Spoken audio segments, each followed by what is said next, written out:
Hi, AP Lang. It is Mrs. Cook. I'm one of the teachers for AP Language. The other teacher is Mr. Wood.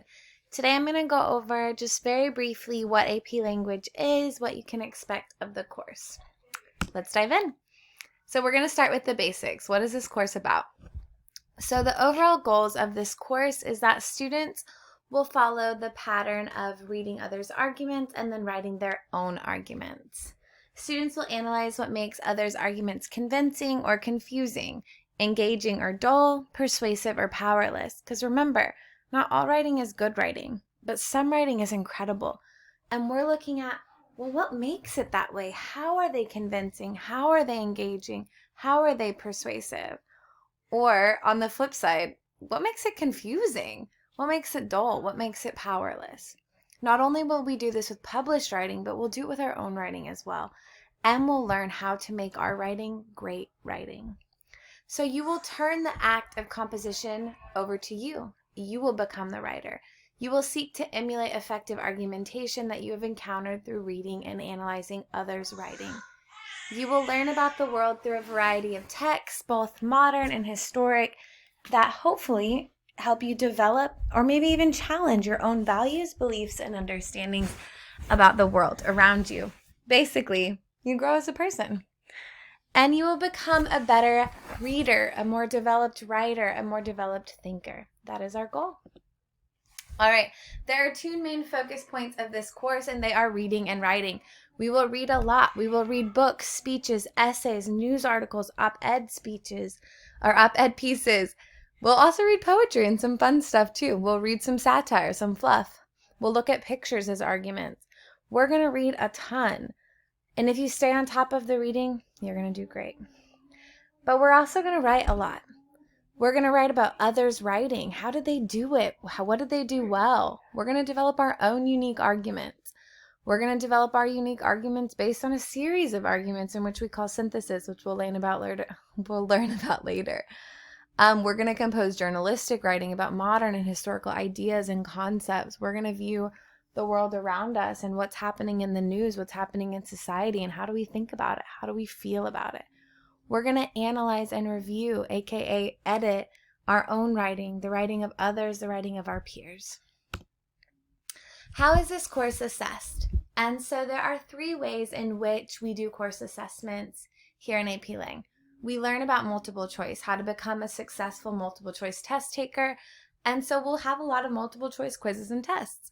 This will help you with your ACT, your SAT, all your AP exams, and any college level exams that you may take in the future. It will help you become a better test taker overall. We really dive deep into multiple choice. And then free response writing. We'll learn 3 different types of essays in this course, which we'll go over later. You can also read them below. And then we learn how to read and annotate like a writer. And so we learn how to really dive deep into analysis, which helps you in anything and everything that you do in life. All right. As any AP course, this course has a test at the end of it. This test gives you the option to earn college level credit if you get a specific score. Our exam in AP Lang has 2 parts. The first part is multiple choice. Multiple choice is broken up into 2 sections. The first, you will read and analyze passages of writing and answer multiple choice questions about the author's style and choices. You've probably seen this before on the STAR or the SAT. You'll also look at a piece of writing and answer questions on how to improve that writing. Again, you've probably seen this before in STAR or on the SAT if you've taken the SAT yet. This will be at a little bit of a different level, but again, it's nothing that you haven't seen before. Then your free response writing. You will write 3 free response essays as a part of this test, and those are the essays in which we will cover in depth in this class. They are rhetorical analysis, argument, and synthesis. All right, the 3 styles of essays broken down. Rhetorical analysis. Students will be given a piece of writing and asked to analyze the author's techniques, how the author uses and discusses language, specific tools or choices in order to reach their purpose. So a rhetorical analysis, you could be analyzing anything from a speech to an essay, a publication. And then argument and synthesis, you're developing your own thoughts and your own ideas And so you're no longer writing about someone's writing like you are in rhetorical analysis. You're developing your own unique set of ideas.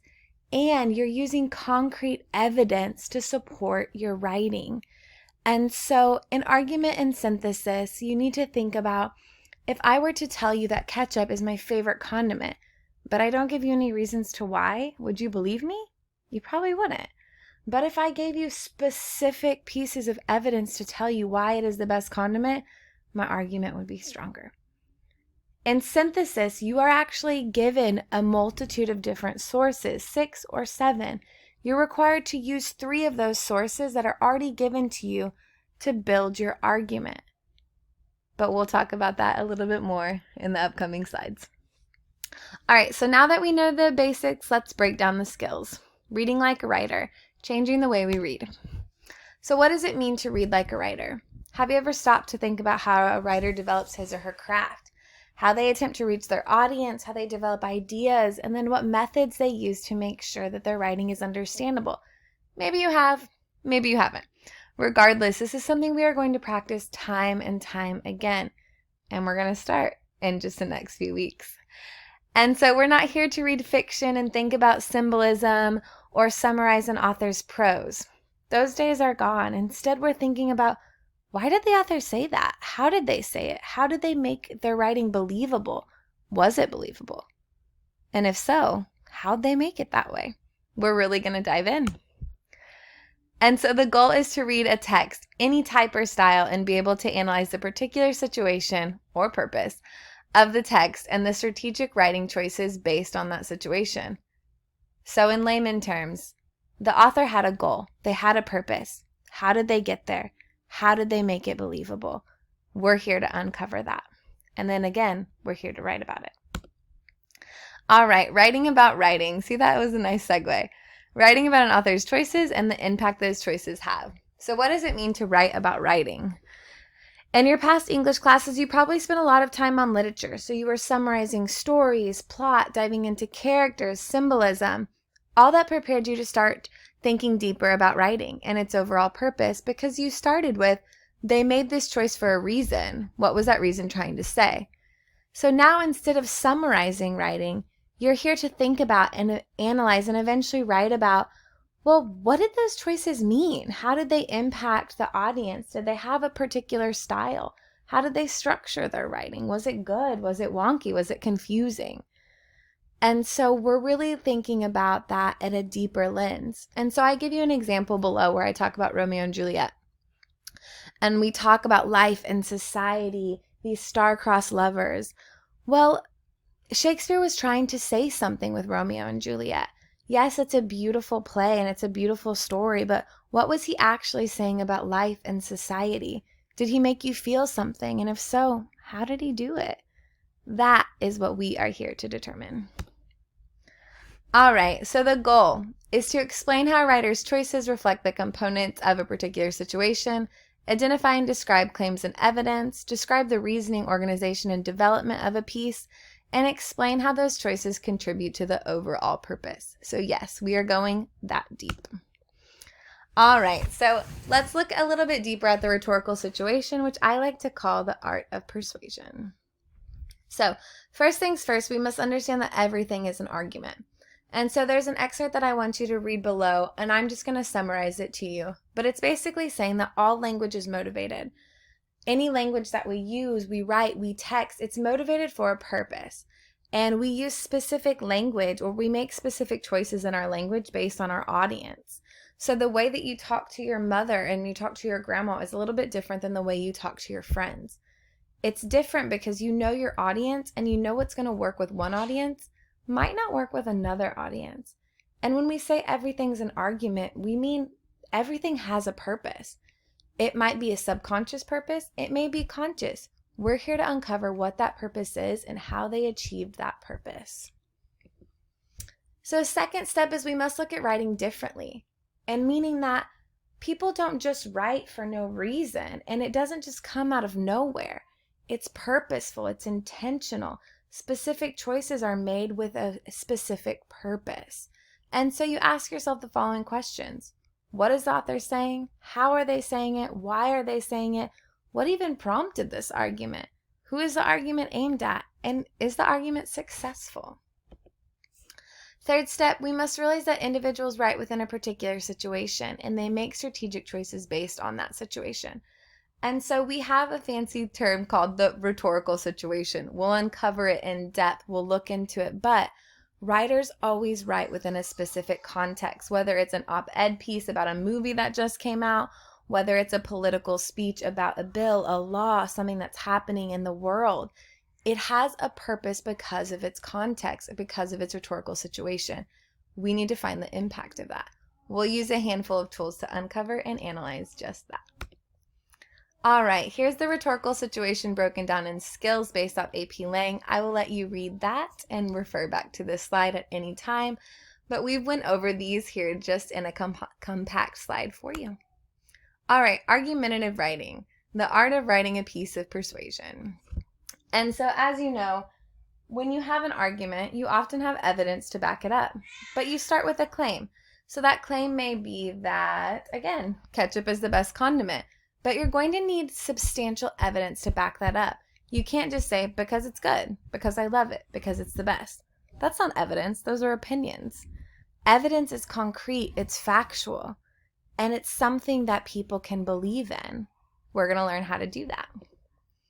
Here is the skills for claims and evidence. Again, I'll let you read those on your own time.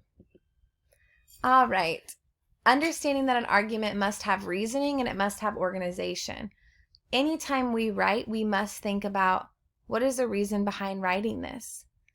And how am I going to get people to understand my side? How am I going to organize my writing to make sure that the integration or the placement of evidence, the facts, is situated in the appropriate manner and makes it really understandable? And then here's your skills for reading and organization, or reasoning and organization. I'll let you read through that. And then style.